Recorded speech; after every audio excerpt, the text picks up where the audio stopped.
Good morning everyone. How are you? I hope everyone is fine.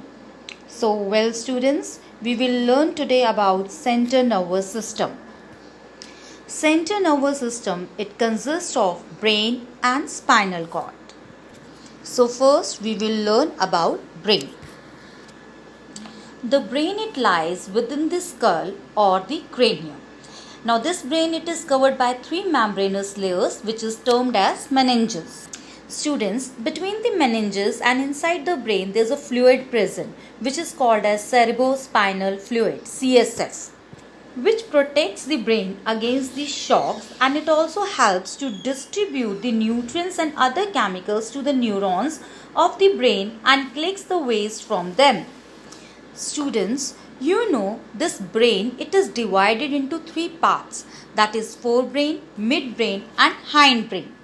Now we will learn about the forebrain first. Forebrain is the anterior part of the brain which forms 2/3 of brain mass and covers most other brain structures. The structures in the forebrain, it includes the cerebrum, thalamus and hypothalamus. The cerebrum, it forms the largest part of the forebrain and it is divided into two halves, the right and left cerebral hemispheres. The cerebral hemispheres, they look like just kidneys and they are partially separated from each other by a deep groove. The outer surface, it is full of folds. What is the function of these folds? That it increases the surface area and help to accommodate the maximum number of neurons. Students, this CNS has two kinds of tissue, grey matter and white matter. The cell bodies of most of the neurons, they are located in the upper layers of the cerebral hemispheres, giving these layers a greyish appearance. So these cell bodies are called as a grey matter. And the axon of these neurons, they form the bundles that appear to be white in color and thus called white matter. White matter is mostly found in the deeper parts of the cerebrum.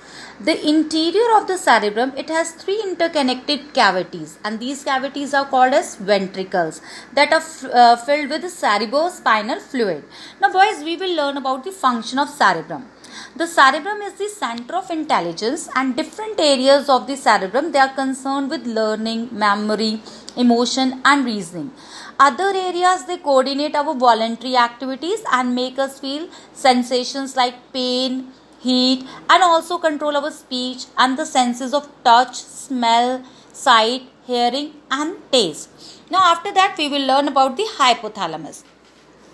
Hypothalamus is a small area of a forebrain which is linked to the pituitary gland and it controls the endocrine system and also control many emotional reactions like fear and anger. Now boys, we will learn about the midbrain. So this is a small region which connects the forebrain with the hindbrain and spinal cord, and it also controls the eye adjustments which need to make in order to see. Students, we will learn about the hindbrain and spinal cord in our next lecture. So today's homework is that go through your book and try to underline the all important points and functions and the locations which generally come in your exam. Okay, thank you.